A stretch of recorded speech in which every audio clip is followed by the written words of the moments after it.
Welcome to the Idea Spot, brought to you by ORF and the First Post, and we are delighted to have our first guest, the Right Honourable Christopher Luxon, the Honourable Prime Minister of New Zealand. Welcome to the show, sir. Thank you, Samir. Look, it's great to be with you, and it's also great that you're going to be a Prime Minister's Fellow to New Zealand as well. And can I just say congratulations on what was an outstanding start to Raisina, and 10 years, major achievement, fantastic event. So it was a real privilege to be part of it. I think your speech yesterday was fantastic. It was wide-ranging, and we're going to dig in a little here today. But also, it pressed all the right buttons: technology, geopolitics, people, planet, and partnerships. I think it kind of covered the entire essence of why we are gathering here at the Raisina Dialogue. Well, I think Raisina is pretty special because in that room you had people from 130 different countries.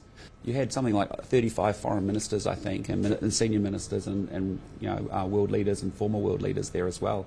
And to have a discussion forum like that, I think, is very special what you've built, because the fact that you can actually have people with very disparate and different views coming in and actually be able to debate and discuss those was really, really stimulating, really interesting. So I just love the way the event has built over time. I think the way that you've themed it differently every year is really special. And there's not that many global forums where you can actually come with all those different sets of views and actually put them out on the table and discuss and debate them. No, we would like to believe this is special, and that's why we are committed to it. Yeah. But thank you for enriching it, and especially on a very special year for us, the 10th Raisina Dialogue. So you will always be part of our chronicles and stories now forever, Great. Prime Minister. So what would be the key messages that you would want our audience, viewers, also the foreign policy and strategic community to take away from your speech? Look, I mean, I think the first thing is we are living in a huge world of opportunity. So yes, we have a more volatile, uncertain, complex kind of world to navigate. But the reality is we are very blessed to be able to live in this region, the Indo-Pacific. It will be 2/3 of the middle class, 2/3 of global economic growth, and that just creates huge opportunity. And it's not just in the macroeconomic sense of what that means. It's actually when that translates to individuals' lives, that's when it gets really, really important. And the example of 250 million people lifted out of poverty in India, and what difference that makes to a family today and an individual today, and the choices that they get to have as they navigate this day is really important. The second piece is that technological revolution, particularly with AI, and just how that will transform everything. And I don't think we've fully understood just the geometric change that we're going to experience and what that means for government delivering public services, but also for economies, citizens, companies, countries to get on board and use that as a way to out-compete as a result. And so I think there's some very exciting real opportunities for us living in this region. But equally, on the other side, as I've said, we're seeing a world that's increasingly moving from rules to power. We're seeing a system moving from economics to security, and certainly from efficiency to resilience. And so, that is the trend lines that we're seeing across the Indo-Pacific region that we need to navigate and acknowledge are different. And the solution to that is that we actually need to work together and have relationships and change and evolve our institutions and actually enable people to have the freedom, countries the freedom to choose their path without interference. And so, that's a call for all of us to continue to have forums like Raisina and actually think about where our region's going to and how we shape it. And your India experiences, your determination to build something with India. Obviously there is the cricket ties, and thank you. Thank you for letting us win. Yes, you guys are difficult to beat. And I didn't raise that test series at all yesterday. I was very disciplined. Very polite, very nice. I think that's very courteous of you. But besides the diaspora and cricket, which are the obvious linkages, why India? Well, India is a country that I got to know quite early in my 20s. I worked for a big global company called Unilever. We had a big business here called Hindustan Lever. So I was always turned on to the potential of India because it was so significant to the business, but also the talent that came out of India was just profound.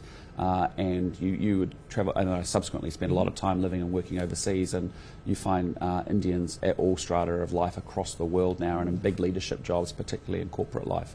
So it was a country I've always had huge respect, passion, admiration for. And when I became Prime Minister of New Zealand, and you looked at this was a glaring sort of obvious hole in our relationships, that these are two countries that actually should be really close friends and should be having a deeper and a broader relationship. And that's in the last 16 months has really been the focus to build that broader relationship that we want to have, because there's so much that these two countries should be doing together. And so, no, I love India. I love the dynamic nature of it. I love the high growth environment. I love the entrepreneurship of the people, the passion and the diversity that sits within this great country. So I've always said to my wife, and I've always said, like, when I retire from politics, which could be a long time away, we'll come and do a 3 or 6 month tour of India ourselves, which would be great. Just exploring it would be great. So no, I love it. It's really good. No, but now if you drill down a little into the sectors or into the domains or into the spaces where we could really partner. Yeah. I mean, India is a big consuming country, producing country of agri-products. Yeah. New Zealand is a very nifty, smart, advanced agri-based economy as well. India, yesterday you mentioned in your speech, landed its probe in the dark side of the moon. New Zealand has ambitions on building a sustainable space industry. Yes. Right, advanced manufacturing, and India wants to become a manufacturing hub. Yes. How are we going to partner? What should be the formats of partnership? Yeah, so I think that's what we started yesterday. We had a series of MOUs and agreements that we had between the two governments, focusing on the areas of opportunity. But if you take, defence security, if you even take space, New Zealand is now the 4th largest launcher of rockets in the world after the US, China and Russia. And so, and of course, India was fantastic for landing on the South Pole and of the moon. And so there's real opportunities for us to collaborate in research development in areas like space. And predominantly people would look at New Zealand and go, oh, you've got a lot of cows, you've got a lot of sheep, you've got a lot of great seafood, you've got a wonderful tourism proposition, all of that good stuff. But we also have a really fantastic and burgeoning AI environment and tech world. We have obviously a space sector. We are 88% of our electricity is renewable, so we have huge expertise in geothermal and hydro and wind and solar, and those are things that we can offer countries that are making that transition from low to middle to high incomes across the region. So, what Prime Minister Modi and I talked about was it doesn't matter whether it's in the defence and security spaces or whether it's in the trade and economic spaces, and frankly the people-to-people spaces. We spend a lot of time talking about sport, because sport has a huge benefit for social cohesion, it has a huge benefit for young people and mental health, but also in the high performance sense of it in terms of how you get good performances out of your sports people. He was very interested in those conversations of how we could facilitate and work together in those areas as India thinks about hosting an Olympics, say in 2036. So there was a range of areas where previously we haven't had that connectivity, and as I said, these two countries should be are friends and should be much deeper friends than they are, and that's now putting that together with our minister-to-minister engagements and making sure we have actions to get that done. There are two issues that you raise here. One, of course, is the obvious synergies, and second, of course, is how do we familiarize the two industries, the two ecosystems to each other. I think there are two issues here. The opportunity as well as the bridge that needs to be built in some sense to empower collaboration and partnerships.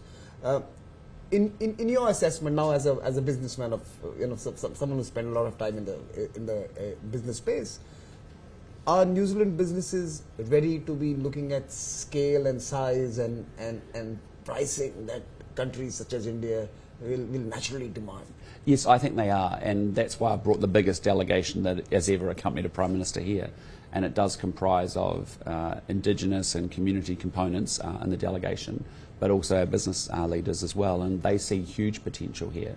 And part of it is exactly what you're saying, is that in order to get greater results and to have things that mutually benefit both India and New Zealand, we actually need that big store of relationships, because it is the people-to-people connections, the understanding of a market and each other, that then leads to you and I discussing the possibilities of what we can do together, and then we put the plans together and then we get those results. So I'm a big believer of everything starts with relationships or the people-to-people connections, and then the flows of trade and capital and investment and information will flow from there. So that's why these delegations are really important for our business people to get more literate about the market, the channels and the route to market for their products or services that they may have.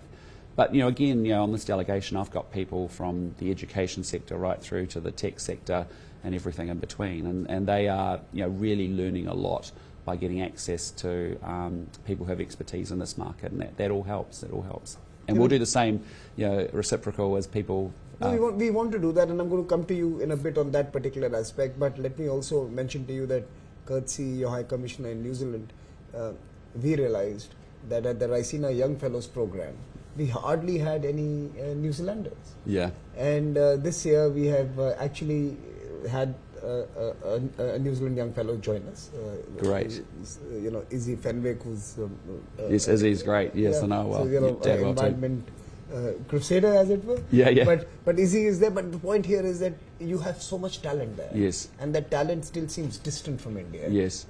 We need to, in some exactly, sense, and that's build those bridges. and that's exactly what this week's about. Is that the last 16 months has been about establishing the top-to-top relationships with our government and our senior ministerial teams, and they've all met their counterparts, and there's been good conversations happening there. But we're exactly right. We have to make sure, because we bookend different ends of the Indo-Pacific region, and so we are far from each other. But that's why we have to work even harder at just making sure we get those people-to-people connections flowing. Because, I think it will be great. Many New Zealanders participated or watched yesterday, Raisina, and I think that's a great example where going forward you go, well, that's a great forum. We would want to have people representing us in that discussion and debate as well. Now for the reality check. We live in a neighborhood, and you mentioned this in your speech yesterday, Prime Minister, where there are revisionist powers, or powers who don't necessarily agree with the way many of us believe the world should be organized and managed. They want to change it. They want to be expansive politically and in terms of their economics, perverse economics. New Zealand, some in India believe, felt that it could hide from the geopolitics of our times and watch it pass by. But geopolitics will come to you. And is New Zealand today more aware of the requirement for political partnerships, security partnerships, and partnerships with like-minded countries, so that we can defend this order that we built assiduously over the last 7 to 8 years? Yeah, look, absolutely. And you've seen my government over the last 16 months since we've come to office, make that case very strongly. We've been in a very benign environment. We're very isolated in our part of the world where we sit. We've not been threatened in any material way, in that sense.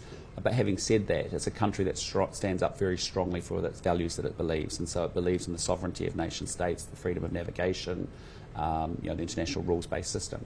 And my message has been very clearly to the New Zealand people, but also projecting internationally, is that it's all very well having those values, but you've actually got to follow it through. And so while you may be a small country and you may be a long way away, it's actually important that we do step up and participate. And so, because in our region of the Pacific in particular, it's become much more contested.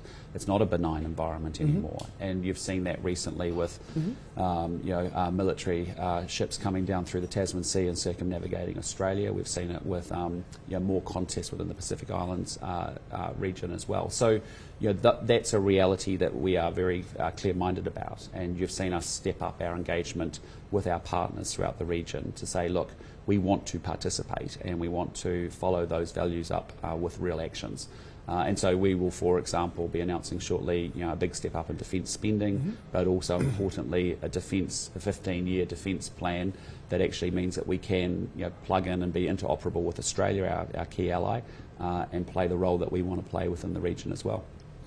Prime Minister, you mentioned the Indo-Pacific and the vast expanse of the Indo-Pacific. If you look at the western flank of the Indo-Pacific, you would find these dynamic centers, Doha, Dubai, Abu Dhabi, Riyadh, some more that are emerging, fueling growth, dynamism, innovation. You come to the central verge of the Indo-Pacific and you see Mumbai and Bangalore and Singapore and a few, Thailand, Bangkok and a few others who have emerged as centers of real innovation. There's something missing there. On the eastern side, as you go, we don't see that same dynamic centers emerge who are driving international economics, finance. Is there a case for Auckland to emerge as one of the eastern hubs of the Indo-Pacific before we finally land in San Francisco and Los Angeles, which is very far away? So in some sense, there is an opportunity. But there is also a self-imagination that is required to be this small but very large and influential economy. Yeah, look, I think we may be a small economy, but I think New Zealand's got a lot to offer the world. Correct. And the way that we think, the values that we stand up for, I think are really appreciated around the world. And I think we do punch above our weight in terms of the contributions that we have historically made and will continue to make. I'm just wanting to make sure that we follow those values up with really strong and purposeful action. But you're right. I mean, New Zealand's a great bridge when you think about all the economic power that's sitting in Southeast and Northeast Asia, connecting through New Zealand to South America, for example. It's a great bridge and landing pad to then launch into North America from.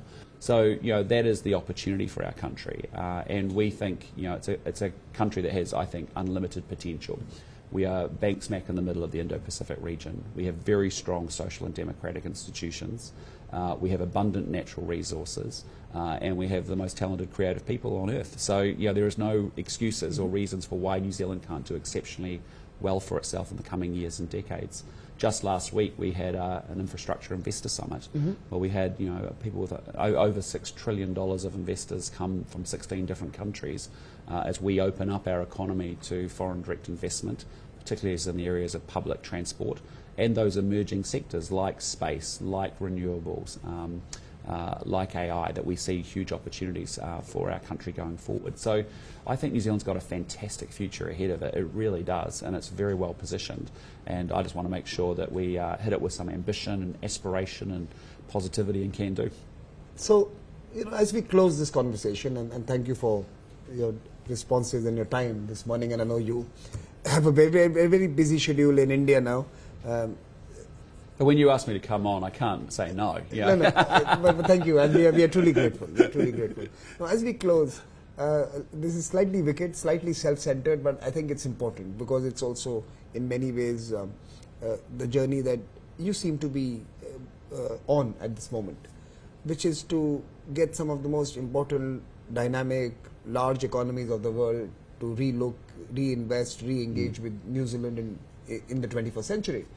And my question to you was that, is it time for New Zealand to actually become a center for the production of ideas and for the scripting of the future? Is it time for New Zealand to have its own Raisina Dialogue, or to have an innovation summit, or to have a Blue Economies Forum, where you are actually producing the ideas along with your partners that will result in businesses and politics and security architectures for the future?